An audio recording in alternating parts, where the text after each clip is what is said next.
Hello, it's Deepa from the Beaumont Library with your recommended read. Today I'll be reading an excerpt from Into the Water by Paula Hawkins with permission by Doubleday.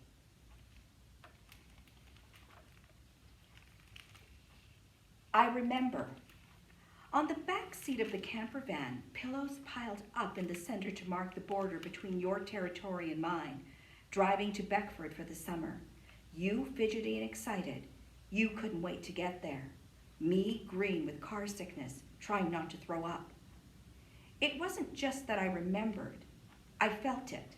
I felt that same sickness this afternoon, hunched up over the steering wheel like an old woman driving fast and badly, swinging into the middle of the road on the corners, hitting the brake too sharply, overcorrecting at the sight of oncoming cars.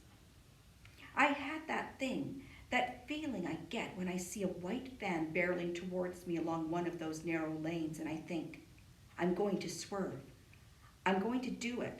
I'm going to swing right into its path, not because I want to, but because I have to. As though at the last moment I'll lose all free will. It's like the feeling you get when you stand on the edge of a cliff or on the edge of the train platform and you feel yourself impelled by some invisible hand. And what if I just took a step forward? What if I just turned the wheel? You and me not so different after all. What struck me is how well I remembered. Too well.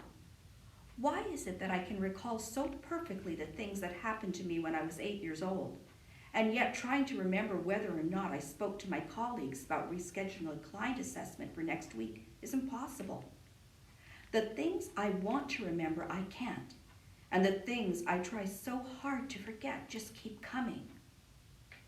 The nearer I got to Beckford, the more undeniable it became. The past shooting out at me like sparrows from the hedgerow, startling and inescapable. All that lushness, that unbelievable green, the bright acid yellow of the gorse on the hill. It burned into my brain and brought with it a newsreel of memories. Dad carrying me, squealing and squirming with delight, into the water when I was 4 or 5 years old. You jumping from the rocks into the river, climbing higher and higher each time. Picnics on the sandy bank by the pool, the taste of sunscreen on my tongue, catching fat brown fish in the sluggish, muddy water downstream from the mill. You coming home with blood streaming down your leg after you misjudged one of those jumps, biting down on a tea towel while Dad cleaned the cut because you weren't going to cry. Not in front of me. Mom wearing a light blue sundress, barefoot in the kitchen making porridge for breakfast, the soles of her feet a dark rusty brown. Dad sitting on the riverbank sketching. Later, when we were older, you in denim shorts with a bikini top under your t-shirt, sneaking out late to meet a boy. Not just any boy, the boy. Mom, thinner and frailer, sleeping in the armchair in the living room. Dad disappearing on long walks with the vicar's plump, pale, sun-hatted wife.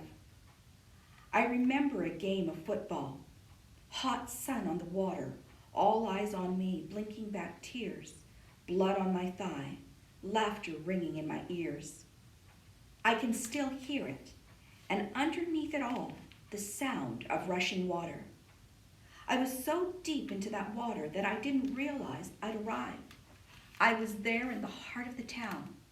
It came on me suddenly as though I'd closed my eyes and been spirited to the place, and before I knew it, I was driving slowly through narrow lanes lined with SUVs, a blur of rose stone at the edge of my vision, towards the church, towards the old bridge. Careful now. I kept my eyes on the tarmac in front of me and tried not to look at the trees, at the river. Tried not to see, but couldn't help it. I pulled over to the side of the road and turned off the engine. I looked up. There were the trees and the stone steps, green with moss and treacherous after the rain. My entire body goose-fleshed.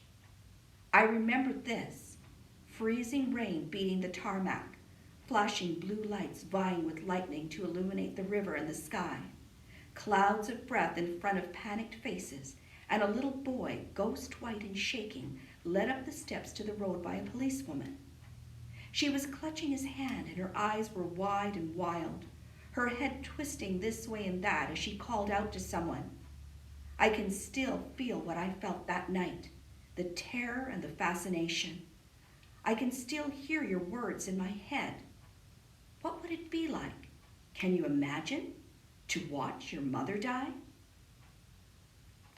And that was an excerpt from Into the Water. I hope you check it out.